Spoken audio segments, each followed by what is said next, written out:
Gentlemen, especially Turkish people, and I have a special place in my heart for Turkish people. You know that. Oh, wait.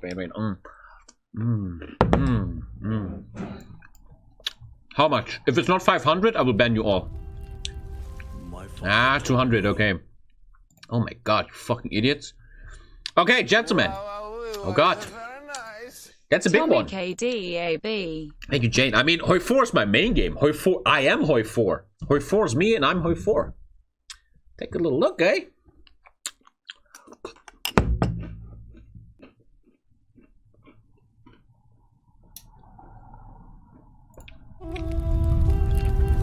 My father told me that in war, there are no winners.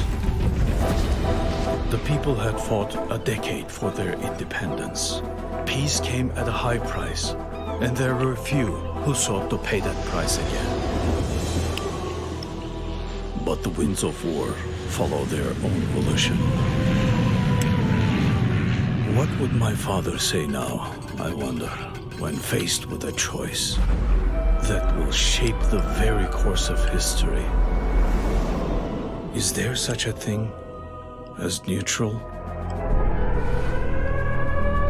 Is that a new guy? My father was a good man. No, it's just bombing. I'm a fucking idiot, but sorry. I am not my father. To lay down arms. To give in. When faced with war, is not neutrality. It is surrender. Sleeping. We did not fight for our freedom. Just surrender it now. We stand our ground. They only show Turkey and not Greece and Bulgaria because they know the Turks love HOI4, man. Battle for the Bosporus. And Turkish music! Dude, Paradox is learning everything from me. Thank you, Akuza. They're learning it all from me, man. Turkey, Then you're welcome. You're fucking welcome, okay? Man, I'm excited. I'm excited. Let me tell you one thing, guys. When this fucking shit releases, I'm gonna make a big Turkey stream. I will go full cosplay, black mustache, everything. Gonna be a big Turkey stream, man. AMK. Malshao and Vidas DLC weird. Full moon face. AMK, my dude. AMK. Isn't it interesting how my channel kind of made the Turkey meme? And now there's a Turkey-based DLC coming, and the trailer is only about Turkey, not even Bulgaria or Greece. Sometimes I have this conspiracy theory that, like, Dan Lind and his team, they look at, like, big channels like mine, and they see what's going well, what are people asking for, you know. But then, I thought most people are asking for an Italian and Russian focus stream. I don't know. Okay, man. Okay, man. The Turkish people are gonna love this shit. And there's a lot of them. The newest Death Diary of Paradox. Actually done when? I don't know. Today. Actually, wow, that actually right before the stream. Oh shit, oh fuck, I'm in CK. Oh, that scared me. Jesus. Holy fuck, man. I thought the fucking Turks are in front of my door, man. Let's fucking go. What's up? Greetings, salutations, and merhaba! We now return to your regular scheduled programming with the reveal of Turkey. It's going to be a long one. Oh, yay. Everybody knows I have no attention problems. Sorry, let's go. So let's address the obvious Habibis. Turkey did not formally enter the Second World War until 1945 and never participated in any active fighting. Yet, as a nation, they consistently held the dubious honor of being able to fundamentally alter the war's trajectory. They always make up their own words. With their own participation throughout almost the entire conflict. They were courted by every alliance but maintained and leveraged their position of strength so that they could maintain their neutrality while still winning all the favors of courtship from the Allies, the Comintern, and the Axis. The other factors considering Turkey for rework was, well, a lot of people love to play it. Turkey, to this day, remains the most played non-reworked minor in Hearthstone 4. Lots of Turks around, man. So it's important that playing Turkey felt like playing a country with a potential winning hand, but in a scenario where if they lost, they'd lose everything. We have Mustafa Kemal Atatürk, The Turks had some prior experience with wars where they have everything to gain by winning and everything to lose by failing. Just butch out, once again banned, ban him. What were you? When the Ottoman Empire exploded. It hurts. Don't talk about it. The Entente imposed one of their signature devastating treaties on the Turkish people by carving up the new Ottoman state into a small rump state in Anatolia. Gülüm. This state of affairs didn't sit too well with many of the Turkish people, so an alliance of revolutionaries set to work. The most prominent of which was the legendary Mustafa Kemal Atatürk. More of him in a bit. Oh, I can't wait, man. Fucking Mustafa. The Turkish revolutionaries repulsed the Entente and the encroaching Greeks, who we discussed 2 weeks ago, and cast down the Ottoman Sultanate in favor of the nascent Republic of Turkey. Of course, Turkey was not totally let off the hook as a former Central Power member, but compared to their former comrades in arms, the Turkish Republic got off lightly. Mustafa Kemal Atatürk. He has plus 30 stability and he makes laws easier. So you should take laws. I'm already thinking of meta. You should take your laws quickly, right? Yeah, I gotta take your laws quickly. By Hertz of HOI4 start. The Republic of Turkey was a mere 12-year-old. Atatürk Republican People Party, CHP, wasted no time in reforming Turkish society top to bottom in order to modernize and westernize the entire nation. Man. It's like in the past, Turkey was more modern than it's nowadays. Where was I? Mustafa Kemal Atatürk, Turkey's messianic founding father, was dedicated to the concept of liberal democratic Turkish state, but that doesn't mean every Kemalist figure was. Kemalism was the unique ideology of Kemal Atatürk and the framework through which the entire Turkish state was supposed to be molded. But even though Atatürk's own views were unshakable, Kemalism itself was very flexible as an ideology. Kemalism all at once had elements of socialism, Western liberalism, and Italian fascism, and these elements could be enhanced or obliterated at the snap of Atatürk's finger. It could be, and has been, argued that it was the dynamism of Kemalism that shielded the Republic of Turkey from the worst of the Great Depression. Legacy of Atatürk, you get some PP and +5 stability. Turkey will remain a one-party state under the CHP. Isn't CHP Erdogan's party? I don't know. Isn't that true? Until May of 1950, where under the leadership of İsmet İnönü, the Kemalists received a thumping... No, it's not? Okay. In the elections and gave the conservatives a majority until they were couped by the Kemalist officers. However, there were attempts to hold multi-party elections during Atatürk's lifetime, but when these opposition parties were inevitably taken over by Islamic conservatives, the opposition parties will be banned and the elections called off. Now, I love my history, but I do not belabor my points for the sheer fun of it. Turkey's very recent history all plays a part in the Turkish rework, which we should waste no time on. Huh? AKP is Erdogan. AKP. Compared to many of the Balkan nations, Turkey's position looks surprisingly stable, but that strength is very tenuous. I'm telling you, they're making up their own words. The Kemalist system of governance seems infallible with Mustafa Kemal Atatürk in charge, but once the father of the Turks passes away, things consistently become much more uncertain. He's gonna die, right? After like 2 years or something?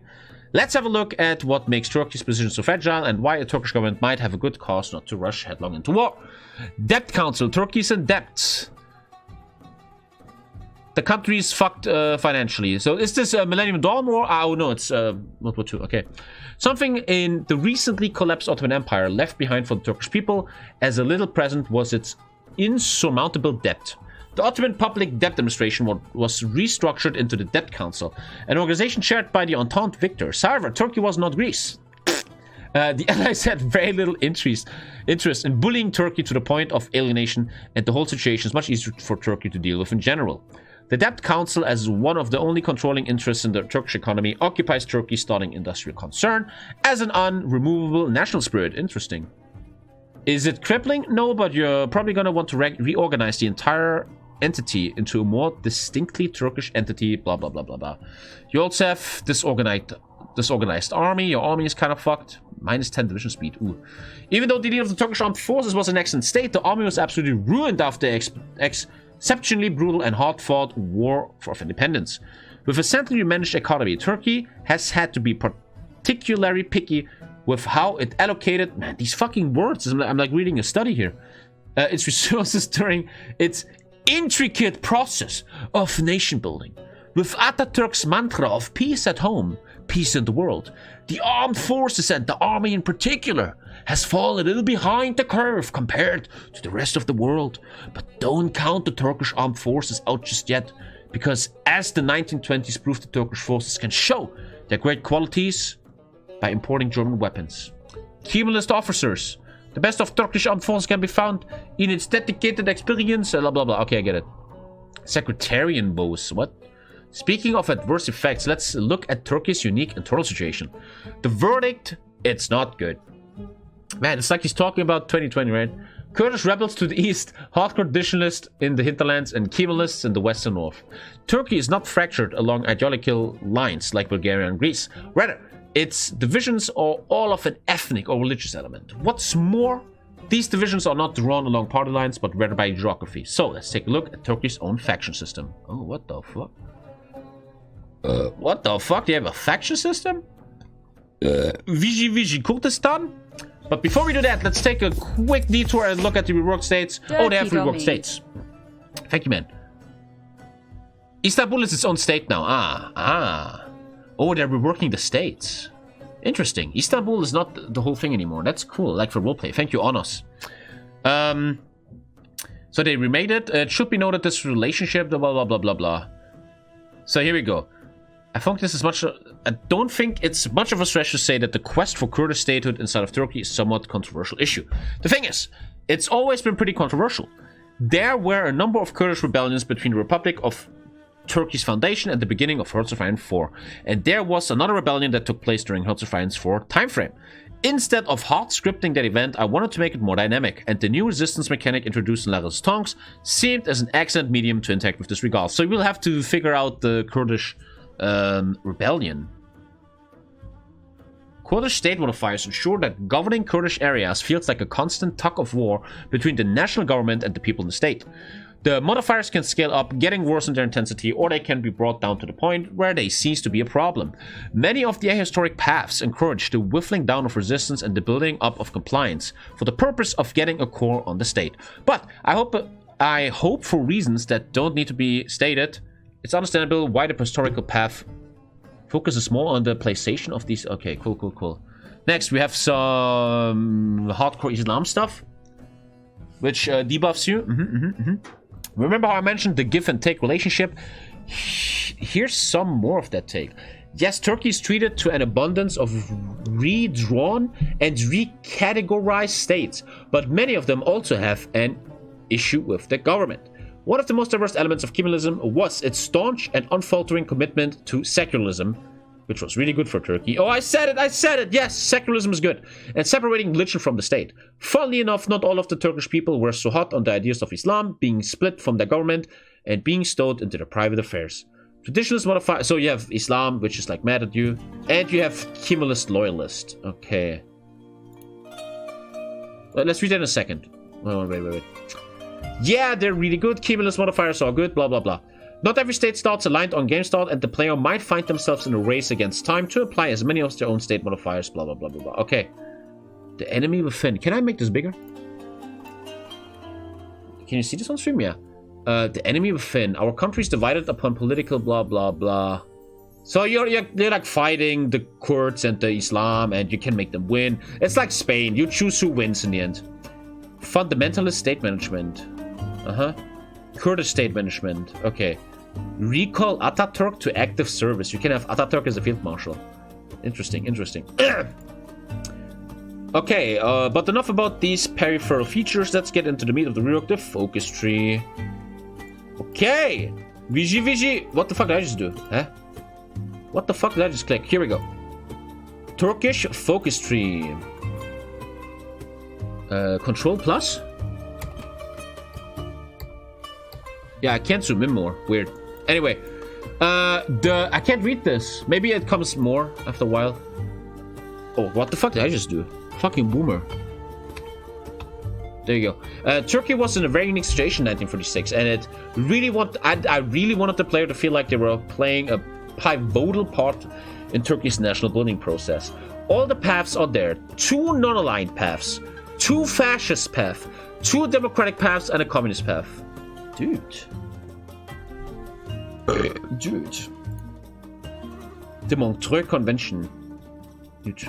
The thing is, though, there was a guy in chat some hours ago who said, oh my god, Turkey has 2 non-aligned, 2 fascist. They look a bit short. Like, the industry is only 3. Democratic is only this. Left. They look a bit short.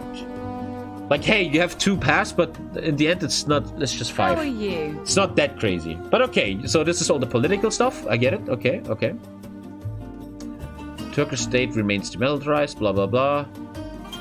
Survive the first crisis and you can side with Celal Bayar and his liberal democratic-minded ilk by integrating the İzbank and its political sponsors into your government, or maintain the one-party state by continuing the state's economic policy, blah, blah, blah, blah, blah. You can, like, do shit. Okay, I get it. Yeah, you can choose all these guys. You see, I'm already getting ADHD, man. I'm sorry. I'm already getting ADHD. You choose who takes over the country. I get it. Concessions from the US and stuff, blah, blah, blah. Continue to prioritize Balkan Pact. Yeah, you align Bulgaria, then you kill it and stuff. Oh my, I'm not gonna read it all. The Ottoman Sultanate is reborn. Good What's afternoon, that? Tommy. Oh, you have fucking camel riders, apparently. Should they exist, you can get the old band back together and link up with the Central Powers. If they don't, but the Austro-Hungarians do, then you can still reform the Central Powers. If you're alone, that's alright. Press the Austro-Hungarian claim and you make the Central Powers. Blah, blah, blah. Blah, blah, blah. That's about everything. Oh, what's that? Oh, no, wait, there's more. Oh, and before you can make Turan. World of Warcraft 4 can be an unpredictable game. You never know which way it might go. The world post-World War II might be left in a state of unpalatable to your senses. So following any branch to the end in the reconfigured Turkish foreign policy lets you take on the role of a rogue state trying to serve its own interests against the wills of the major powers. Mind you, a sudden heel turn in Turkish foreign policy isn't always going to be received positively by blah blah blah. I fucking get it. Of course, if you're going to play the role of a rogue state, then why not go all the way and become the ultimate pariah state? What? Well, what does that mean? I think you can make Turan. Okay, Turkey. Cool. Cool shit. Cool. You know me, man. I'm a guy. I don't want to talk too much about it. I don't want to fucking... I want to play it. End of story. I just want to fucking play, man. Sounds cool. We're gonna fucking watch the trailer. We already watched the trailer. Maybe. Who knows? Thank you, James. There should be an achievement called When Winged Hussars Didn't Arrive, as Turkey takes Vienna. Yeah. Probably won't happen, though, but I hope there's an achievement to make the Ottoman Empire again. Well, guys, I don't know when the release date of this country pack, Fight for the Bosporus or something, is gonna happen.